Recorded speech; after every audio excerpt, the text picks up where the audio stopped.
7 of them in particular. 7 categories of information that, once exposed, permanently diminish you. They are not shameful. They are structural advantages. And announcing a structural advantage before you deploy it is the only thing more foolish than not having one. The last one will reframe every secret before it. Secret 1. Never reveal who you're in the process of becoming. Octavian was 18 years old when Julius Caesar was murdered in 44 BC. The men surrounding him, Cicero, Mark Antony, the senators, the generals, were uniformly contemptuous. Antony referred to him openly as the boy.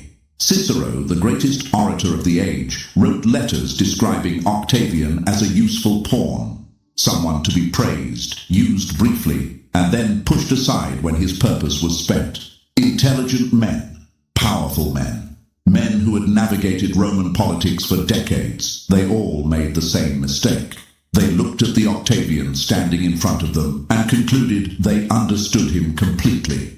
They did not see the man assembling himself in the shadows. Octavian concealed his transformation with extraordinary discipline. While Antony dismissed him, he was quietly building alliances with Caesar's battle-hardened veterans. While the Senate debated his role, he was studying the mechanics of military loyalty, who owned the armies and what those men actually respected.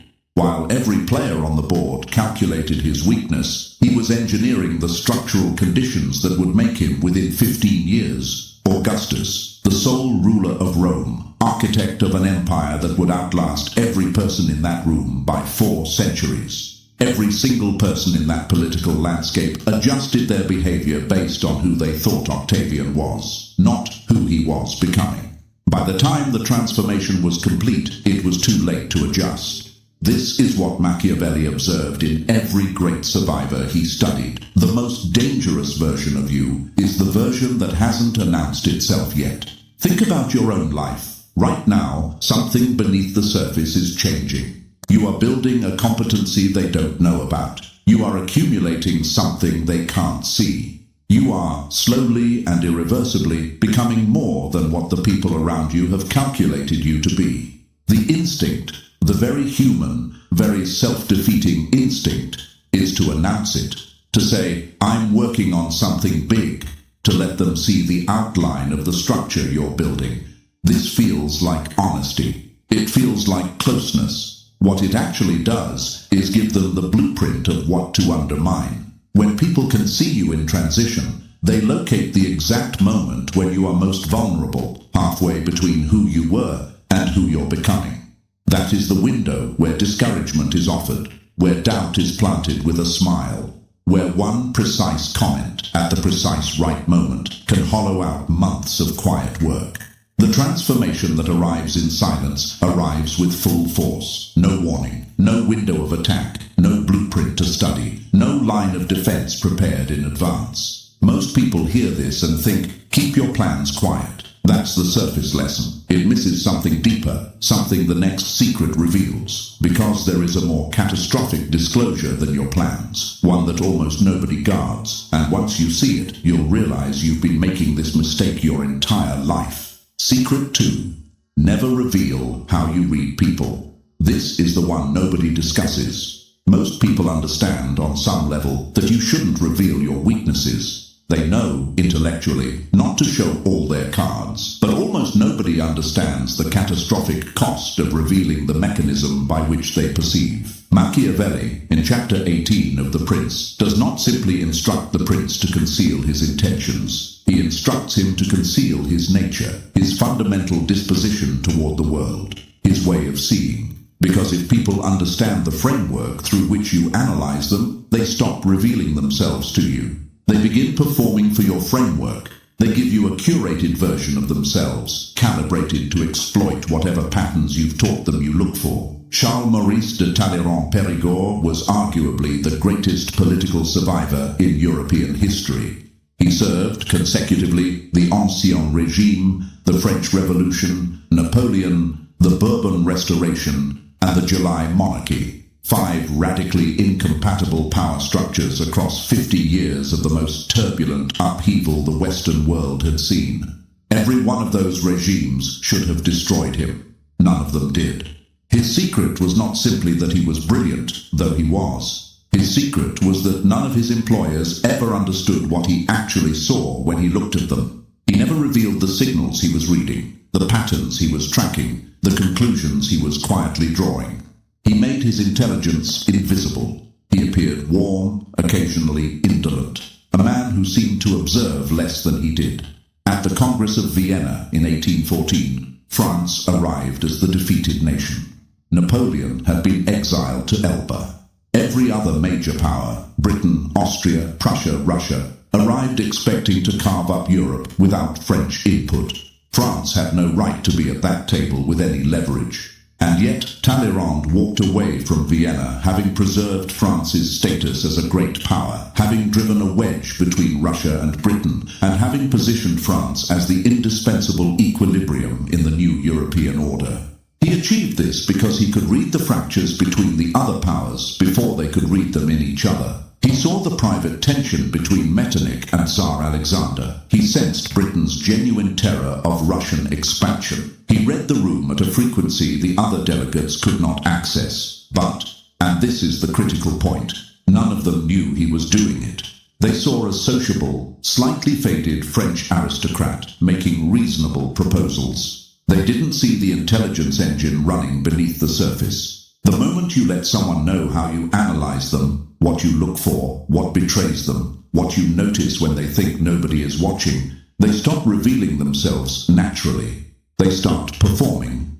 And a person performing specifically for your pattern recognition is almost impossible to read accurately because every signal you receive has been pre-screened.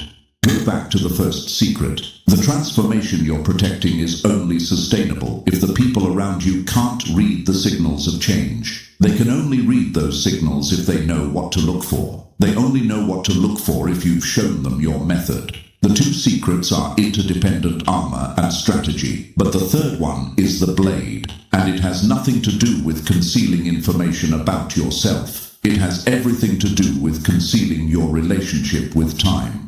Secret 3. Never reveal the true length of your patience. In 1973, John Paul Getty III, 16 years old, grandson of the richest private individual in the world, was kidnapped in Rome. The kidnappers demanded $17 million. The Getty family could have written that check that afternoon and had change remaining.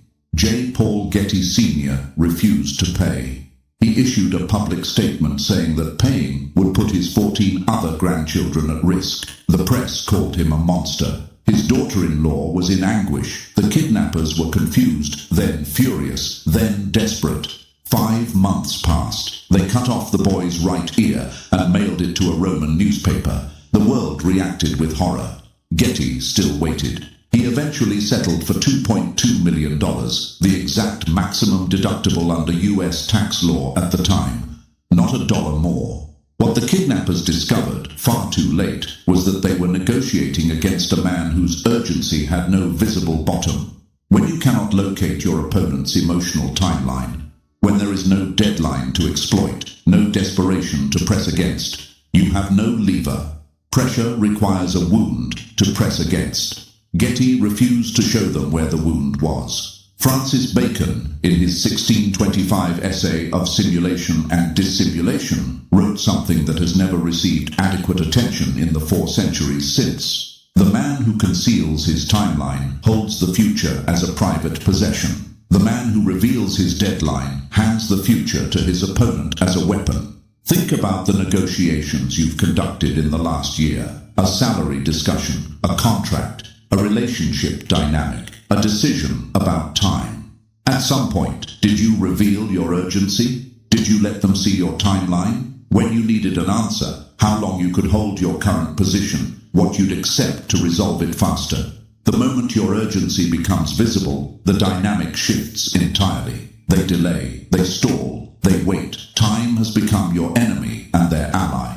What compounds this principle is that the patience you conceal doesn't just protect one negotiation, it accumulates into a reputation. People who have watched you wait, unmoved, expressionless while they expected you to crack, carry that memory into every future interaction. Your patience, when it cannot be measured, becomes a reputation that precedes you. Your patience, when it can be measured, becomes a countdown they hold in their hands. But there's something even more volatile than your timeline. Something that, when exposed, doesn't weaken one negotiation. It permanently recalibrates every relationship you have. Something emotional rather than strategic.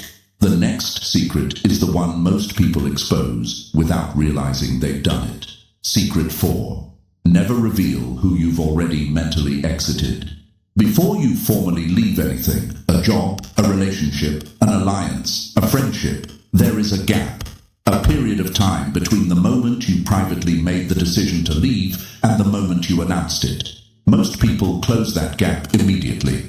They make the decision and they say the decision. They experience the gap as uncomfortable, even dishonest, and they rush to eliminate it. This is a catastrophic instinct. That gap is the most strategically valuable window you will ever inhabit.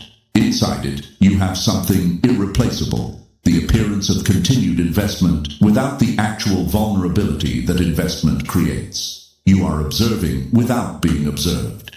You can watch how the system behaves when it believes you are still committed. People reveal themselves entirely in that window. Their real motivations, their actual loyalties, the calculations they make when they don't believe they're being evaluated for the last time. Henry Kissinger understood this architecture precisely. During the Vietnam War, the official peace negotiations in Paris had collapsed into public theater. Kissinger was simultaneously running back-channel talks with North Vietnamese representative Le Duc Tho. The most delicate moment of that entire process, the one historians rarely examine, came when the American side was privately considering abandoning the official Paris framework entirely. If that intention had surfaced, if the North Vietnamese had known the Americans were mentally already exiting the public process, the leverage of both channels would have evaporated simultaneously. The concealment of the exit decision was not a side element of the negotiation. It was the negotiation. Gracian wrote about this in The Art of Worldly Wisdom with a precision that most readers underestimate. The intention of severance, he argued, is the most volatile intention to reveal. More dangerous than revealing your ambition. More dangerous than revealing your fear. Because when you announce an exit before you've executed it, you immediately surrender the narrative.